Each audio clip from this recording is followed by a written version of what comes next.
And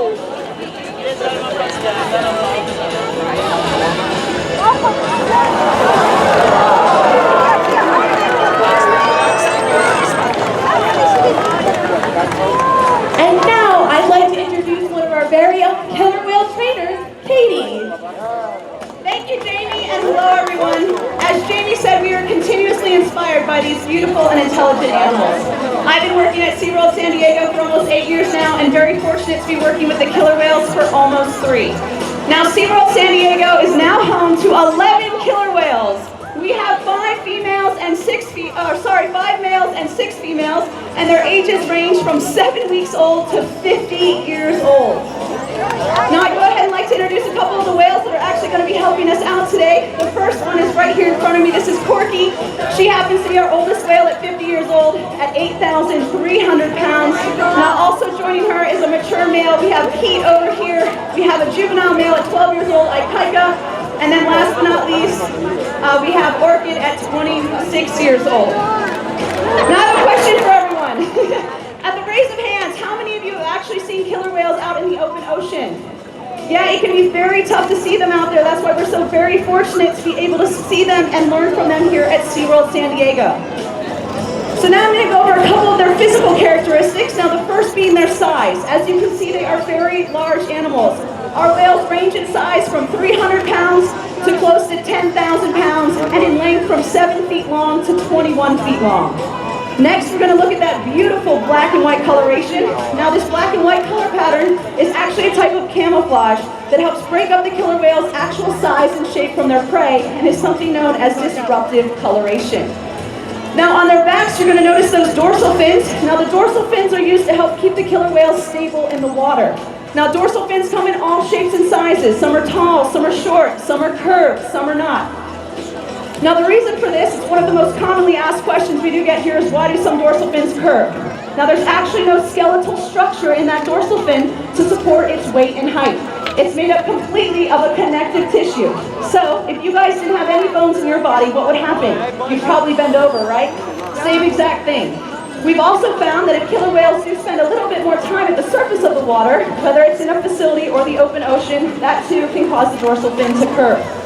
Now, if you take a look at your hands right now, the bone structure in those hands are very similar to the bone structure in the killer whale's pectoral flippers. Now, the pectoral flippers are located on either side of the body. They are paddle-shaped and they're used for steering and stopping. Now, as they're swimming around the pool and hanging out with their trainers, you're going to notice that big white oval eye patch. Their eyes are actually located directly in front of that eye patch at the corner of their mouths. Now, the eye patch, along with the gray saddle patch behind their dorsal fin, actually helps killer whales communicate in social interactions, swimming, and hunting.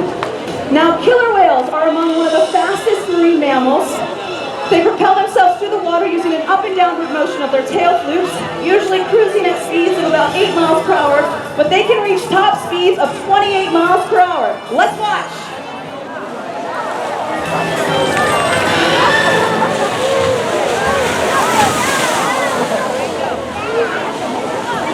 Great job to Corky, Keet, Ikaika, and Orchid. There are at least 10 different ecotypes or forms of killer whales currently swimming in the world's oceans. And while they're all recognizable as killer whales and considered a single species, all of these ecotypes vary in many things, such as size, other physical features, pod size, diet, and hunting strategies. For example, some killer whales will herd fish into a tight ball up at the surface, and they use their tail flukes to stun their prey.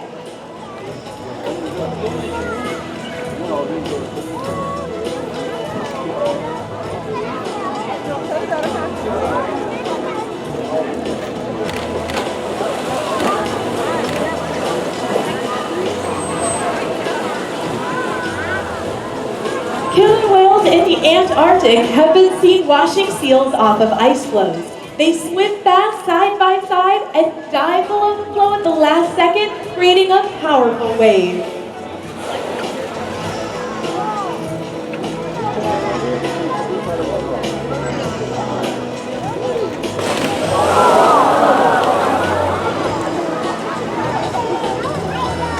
And some killer whales will even slide up onto sandbars or beaches to hunt seals and sea lions.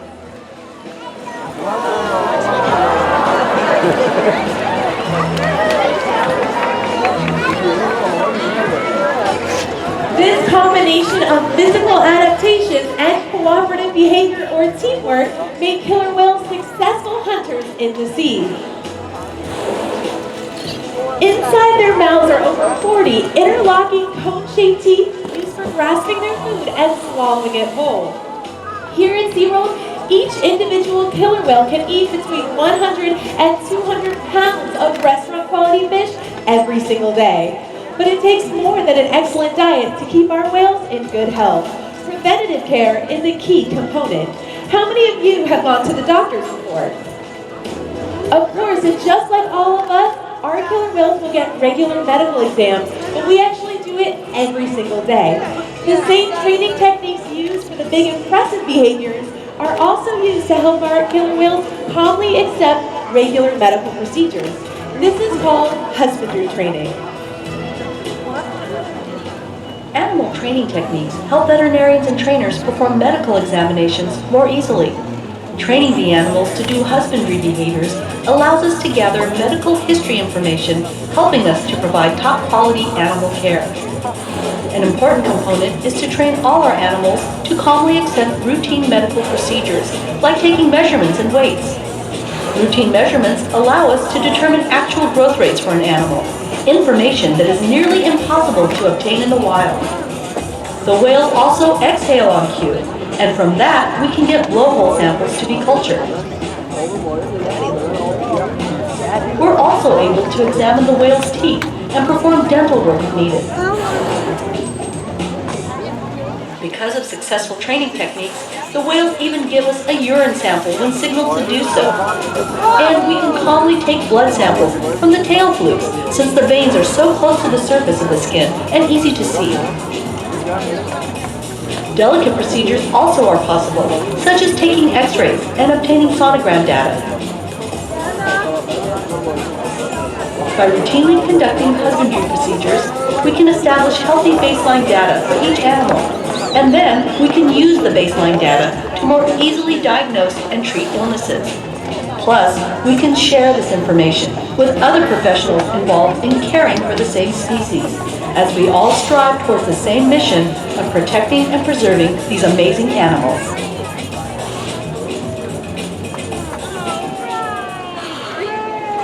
And now here's our killer whale trainer, Katie, to explain a little bit more. Thank you again, Jamie. So right now we're going to touch on a little bit what the video touched on, a blood sample. So what we're going to ask our whales to do is they're actually going to roll over and present their tail flukes to us right now. So that's what the trainers are asking. Now this is a voluntary behavior. Now the reason we train it to be voluntary is so it's not stressful at all. So it's just like when you go to the doctor, give a blood sample, the same exact thing. So once the whales are ready, then what the vet does, if I'm the vet, I'm going to come look right here, and you can see this very wonderful vein right here. Now what the vet will do is actually stick a needle directly into there and get a blood sample. We do this once a month to make sure that our whales are in tip-top shape and staying very nice and healthy. So how about a big round of applause for Corky, Ike, Orchid, and Keet.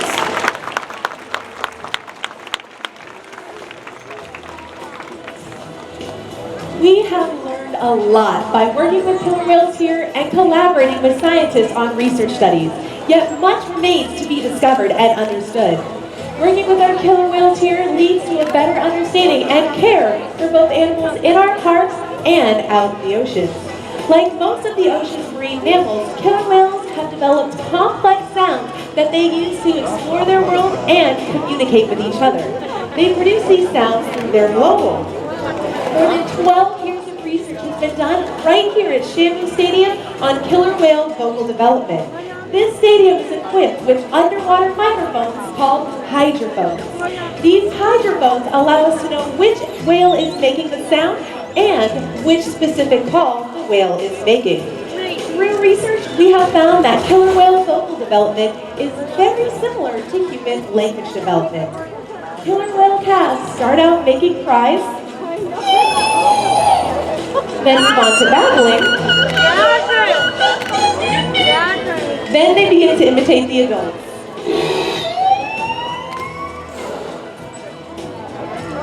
Now we've actually been able to capture a few of these vocalizations at the surface, so we're going to go ahead and let you listen to them. Here they go.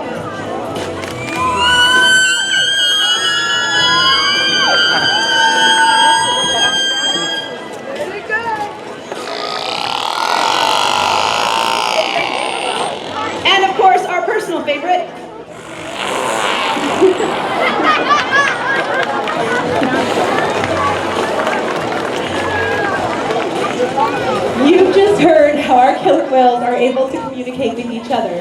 But how do we communicate with them? Animal training is a long process that involves many different steps. A very important part of training is spending time with the whales every single day. How many of you like to spend time with your friends? Of course, by spending time together, we get to know each other better. And our trainers do the same thing with our whales by creating training sessions that are interesting, stimulating, and a whole lot of fun. Here's one of our killer whale trainers, Christy, to explain a little bit more. Thank you, Jamie. Well, good morning, everyone. How you doing out there? Well, great. Welcome to Shamu Stadium. I have a question for all of you. How many of you love killer whales? Awesome. Well, I do too. One of my favorite parts about my job is teaching the killer whales something new. Now, we offer the whales a variety of different interactions with their trainers, and we actually have an acronym to help all of us remember what those are. So if everybody focus your attention to the screen, you'll see the acronym is HELPERS, and each one of those letters represents a type of session or opportunity to interact with their trainer. So the first is husbandry. You all saw a great video highlighting all the different behaviors where the whales are participating in their own healthcare. The next is exercise. How many of you out there exercise on a weekly basis? Very good. Very important for us, but equally important for our killer whales. So you might be asking yourself, how on earth do you exercise an 8,000-pound killer whale? Well, how we do this is we have a number of different tools that we use to train the killer whales. One of those is a target pole that you'll see around the corner of our pool. Now, we can ask a killer whale to, say, perhaps swim around the pool. And in a show environment, they might swim around the pool one time. This is called a fast swim. Well, we can use those target poles and tap them around the pool to encourage the whale to continue swimming. So in an exercise session, we're looking for more of those fast swims. We like to get their heart rate and respiration up. The next is a learning session. This is when we're teaching the killer whales something new, or perhaps they're having difficulties with the behavior that they've already learned. We can actually reshape or teach that behavior. And we're going to show you a learning session in just a moment. Now the next is called a play session, pretty self-explanatory. All the different whales have unique personalities and all of them like different things. So in a play session, there's really no set criteria. We're hanging out with the whales, offering them their favorite things and playing with them much like you play with your animals at home. The next is very important. This is our relationship with the whales, and this is built on trust and respect. So we spend time with the whales, make eye contact, and each trainer has a different level of relationship with each and every one of our killer whales. And then finally is our shows. Now within a show context, the only difference is for all of you out here.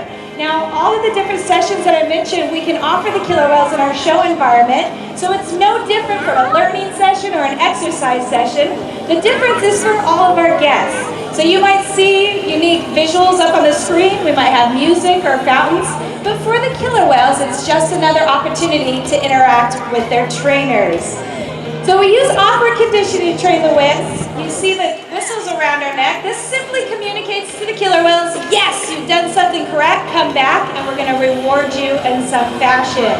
And today you're going to get a unique opportunity to see a really cool session with Orchid, and here's Robin to tell you all about it. All right, well, good afternoon, everybody, or good morning, rather. Actually, Chrissy talked a lot about the different types of sessions. I'm going to show you a training or learning session, and sometimes we even use that as a reinforcement for a whale like Orchid, who has shown us an incredible ability to put behaviors together. And what I mean by that is rubbing your tummy and patting your head at the same time while jumping on one leg or something like that, some fun puzzles to figure out. And so she has shown us she has a really great time doing this, gets excited.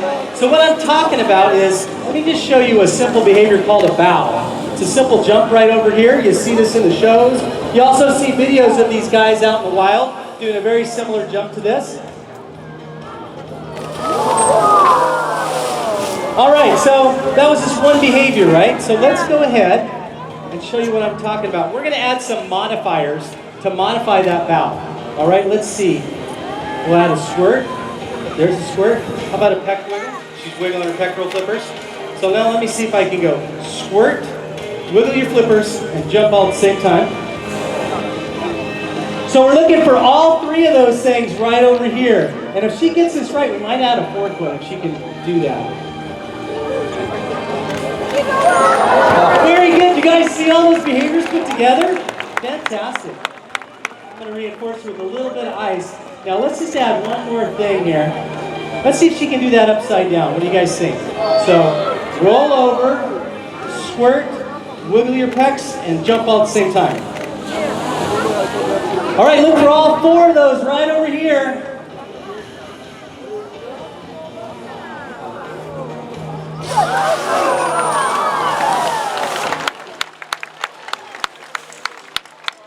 All right, once again, ladies and gentlemen, that's Orchid. Fantastic. You're so smart. Back to you, Christy. All right, well, one common question that we get from our guests is, how do you reward the animals? You see Robin gave her some ice, and that's our job to understand what each whale finds rewarding. They also are given food, rub downs, nice water cords, or special gelatin. So we have a number of different things that we can give the whales as a reward. Now I want to tell you something. Orchid was our very first killer whale born here in SeaWorld, San Diego in 1988. Since then, we've had 6 additional calves born here. And on December 2nd, we actually had Kalia, who was born in this very show pool 10 years ago, give birth to her first baby.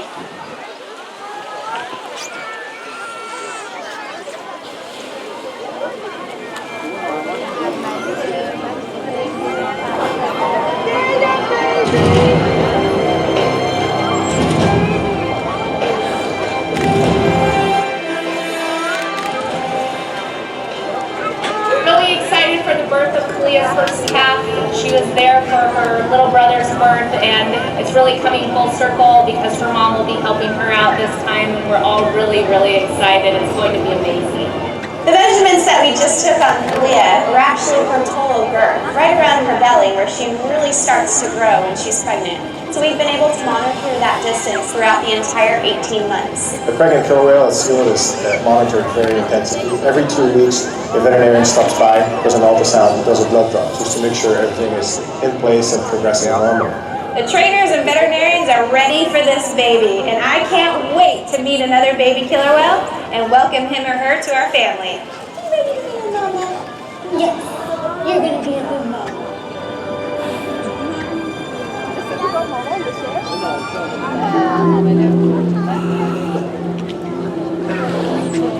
As we get closer to birth, things start to fall into place. We pick the pool that Kalia will give birth in. In our case, we picked here our show pool because it has a nice long straight line in front that allows for a gliding phase for the calf to drink. We start to choose the social group. Who is she going to give birth with? In this case, Kalia gives birth with her mom in the pool because we believe mom is going to be the best support system for her. We also start getting staffing, equipment, and backup equipment, emergency equipment, all leading up to that moment where we finally get the full call and flukes are out.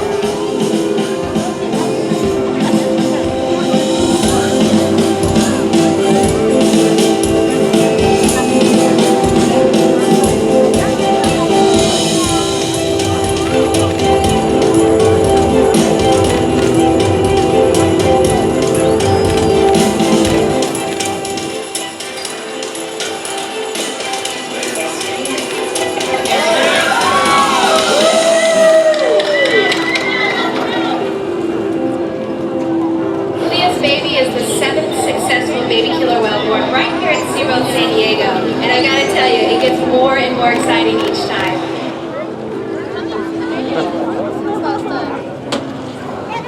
All right, what an amazing moment.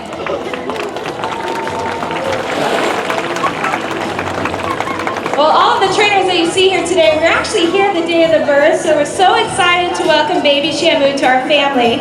Now, everyone wants to know, is it a boy or is it a girl? The answer is, it's a girl! So unfortunately, we don't have a name for baby Shamu, so if you'd like to help name the baby, in a few months, we'll actually place some names on Facebook, so please like us, SeaWorld San Diego, and you can have the opportunity to name our new baby. Now I'm going to introduce the other whales there in the pool. Baby Shamu lives here, obviously, with her mother, Kalia, who's swimming right here in front of us. On the far side, you all see Robin on the stairs. He's interacting with Kasatka, that's the baby's grandmother. And at stage with Katie is Makani. He's 23 and a half months old. That's the baby's uncle. And we have Nakai, who's in one of our back pools. He is also the baby's uncle. So we have a nice family here right now. And what the trainers are doing right now are just interacting with the animals, feeding them some of their food. Now we're not interacting with the calf right now. So what we're trying to do is just help strengthen or support the bond between mother and calf. As I said before, this is Kalia's first birth. So for all of you new moms out there, you're probably a little bit timid when you had your first child, right? So we want to make sure that we're supporting Kalia, and part of that is having Kasatka in the pool with her. So Kasatka is Kalia's mother, and she does help tend to the calf and help teach Kalia what she needs to do to support her baby. Now the baby nurses throughout the entire day. The milk is about 40 to 45% fat. So the baby will nurse anywhere between 4 to 23 seconds. She does have mammary slits underneath her body. So the baby's able to place her rostrum inside the mammary slit. They have a very big fringed tongue, which helps the baby to grasp on and nurse throughout the entire day. Now when she was born, we estimate to be about 300 pounds. She's probably gained a little over 100 pounds in over a month. And she's about 6 to 7 feet long. Now as Kalia gets more comfortable, we are going to try to interact with the calf and see if we can touch her and get her used to interacting with the trainers. But like I said, right now, the only thing we want the baby to do is nurse and to stay with her mom, and she's doing just that. So let's see if the trainers are going to ask any of the whales for behavior. You see the baby kind of stays around Kalia. We've noticed in the last few days that she's becoming quite adventurous, swimming off on her own and investigating the environment. Robin's actually saying she's over here somewhere. No, she's still by Kalia. And yesterday we noticed the calf is starting to mouth fish. Now she doesn't have any teeth yet, and like I said, all of her nutrition comes from her mom. She hasn't begun to eat fish yet. In fact, Makani, who's 23 and a half months old, is only eating 30 pounds a day. He too is still nursing from Kasatka. Now another important step in our training is to ask Kalia and her calf to move throughout our facility. And so far the calf has gone through every different pool that we have to offer them, and the calf has also met the other killer whales in the pod. So far things are looking fantastic. So Kasatka, Kalia, Makani have one final behavior for all of you. They're going to swim out here towards all of us. You can see the calf is following. They're going to put their heads down and give you all a nice wave goodbye. Ladies and gentlemen, thank you for coming today. It's been an honor to share a new calf with all of you.